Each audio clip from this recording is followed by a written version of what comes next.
কিমান দৌৰিছে দেখোন 80+ দেখা পাইছে বহুত দৌৰি যায়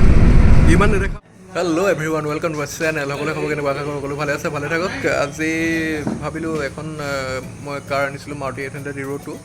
আৰু গাড়ী যথেষ্ট ভাল হয় আৰু ইৰ' 2 যোনে চলাইছে তেওঁলোকে গম পায় ইৰ' 2 কথা মানে মাৰুতি 800ৰ কথা মাৰুতি 800 চলাই যথেষ্ট ভাল লাগে আৰু মই ভাবিলোঁ আজি এখন লওঁ সেইকাৰণে আজি এখন মাৰুতি 800 2004 মডেল হয় ইৰ' 2 হয় আৰু ইৰ' 2 ভাগত বহুত বেছি দাম আছে গাড়ীখনৰ আৰু সেইকাৰণে গাড়ীখনো বিশেষ চলা নাই একেবাৰে কম চলা গাড়ী হয় আৰু গাড়ীখন যথেষ্ট এখন ভাল গাড়ী হয় মইতো আকৌ কৈছোঁ কাৰণ মই মাৰুতি কাৰ প্ৰায় চলাওঁ মই চলাই ভালো পাওঁ আৰু লাগে যিহেতু এনেকুৱা এখন গাড়ী লাগে মানে বেলেগ গাড়ী যিমানে যি নাথাকক কিন্তু এনেকুৱা এখন গাড়ী দৰকাৰ হয় আৰু এনেকৈ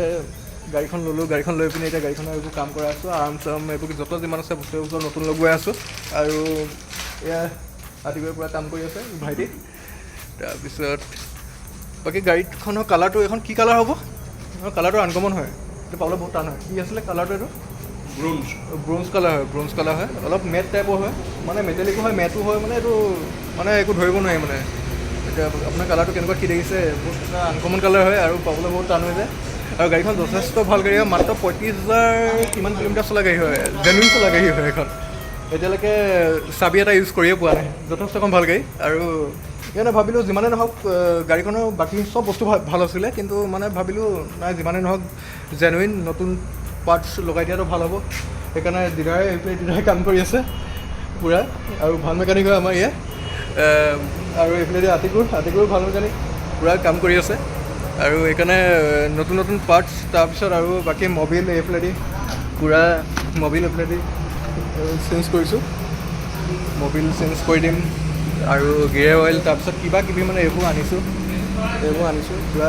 চেঞ্জ কৰি দিম তাৰপিছত এইফালেদি পাৰ্টছ এইবোৰ আৰাম বুচিং চুচিং কিবা কিবি এইবোৰ আছে পূৰা এইবোৰ চব চেঞ্জ কৰা হ'ব এতিয়া আৰু ইৰ' 2 মানে ইমানে দম আছে গাড়ীখনৰ মানে যথেষ্ট দম মানে কোনোবা বোকা পানী মানে গাড়ীখনৰ মই ইমানটোলৈকে অফ ৰ'ডিং কৰিছোঁ মানে ইমানটোলৈকে ইমানটো লেভেললৈ পানী থকাৰ পিছতো মানে গাড়ী ৰখি যোৱা নাই মানে তাতো মই ইয়াৰ আগত AC ইউজ কৰিছিলোঁ এখন নন AC হয় পিছত AC লগাই ল'ম কিন্তু ACখনত মই AC পূৰা ফুল দিও মানে গাড়ী ৰখাব পৰা নাই পূৰা পানী ইমানটো লেভেললৈকে পানী থকাৰ পিছত গাড়ী আৰামত গৈ আছে আৰু সেইকাৰণে মই ইৰ' 2 চলাই বেছি ভাল পাওঁ আকৌ এতিয়া ইৰ' 2 কিনিলোঁ এইফালে চাই লওক পূৰা কাম কৰি আছে এইফালে একদম গাড়ী অলপ দেৰি পিছত প্ৰায় 2 ঘণ্টা 2.5 ঘণ্টাৰ পিছত একদম গাড়ী টিপটপ হৈ যাব আৰু তাৰপিছত আপোনাৰ দেখাই আছোঁ আৰু কিবা কৰিম মডিফিকেশ্যন ভাবি আছোঁ কাৰণ যিমানে নহওক গাড়ী যি থাকিলেও নাথাকিলেও মাৰুতি এখন লাগে মানে সেইকাৰণে আৰু আগৰ পৰা চলাই থকা যিহেতু সেইকাৰণে বহুত বেছি ভাল লাগে চ' দেখা পাব আপোনালোকে চ' এতিয়া কাম কৰাটো অকণ দেখাই দিছোঁ ইৰ' 2 যোনে চলাইছে মানে তেওঁলোকে ভালকৈ গম পায় ইৰ' 2 গাড়ীখনৰ মানে কথা মানে অফ ৰ'ডিং তাৰপিছত ৰাস্তাত যাবলৈও ভাল মাইলেজো ইমান বেয়া নেদেখায় আপোনাৰ 18-19 এনেকুৱা মাইলেজ পাই যায় আৰামত সেইকাৰণে কোনো চিন্তা নাই আৰু মানে য'তে যাবলৈ কাৰণে ভাল আৰু মানে যেতিয়া অফ ৰ'ডিং কৰিবলৈ হ'লে মানে this is the best car for you মানে কম ৰেঞ্জৰ ভিতৰত একদম কম প্ৰাইজৰ ভিতৰত আৰু মডিফিকেশ্যন কৰিবলৈ হ'লে আৰু ভাল লাগিব চাবলৈ গ'লে মই ইমানো বিশেষ নকৰোঁ এনেই মোটামুটিকৈ থৈ দিম মিউজিয়ামটো লগোৱা নাই মিউজিয়ামটো লগাব লাগিব ইঞ্জিন এইটো পূৰা একদম অ'কে আছে ইঞ্জিন একো কৰিম অলপ খাই লৈছোঁ ৰেড বুল তোৰ ভাগ টোপনি নাই নেকি হা ঐ টোপনি নাই তোৰ ভাগ ফাইনেলি প্ৰায় গাড়ী কাম হৈ গৈছে আৰু 10টা বাজিলেই ৰাতি আপোনাক দেখা পাইছে এইফালে গাড়ী এতিয়া ৱাছ কৰাব মানে ধুই মেলি আৰামত সোমাম আৰু চ' অলপ কাম আছে সৰুৱা কাম কেইটামান আছে এইকেইটা কাম কাইলৈ কৰাই ল'ম দিনত কাৰণ এতিয়া বহুতে টাইম হৈ গ'ল আৰু সিহঁতিও শুব লাগে কাৰণ সিহঁতৰ বহুত কষ্ট হয়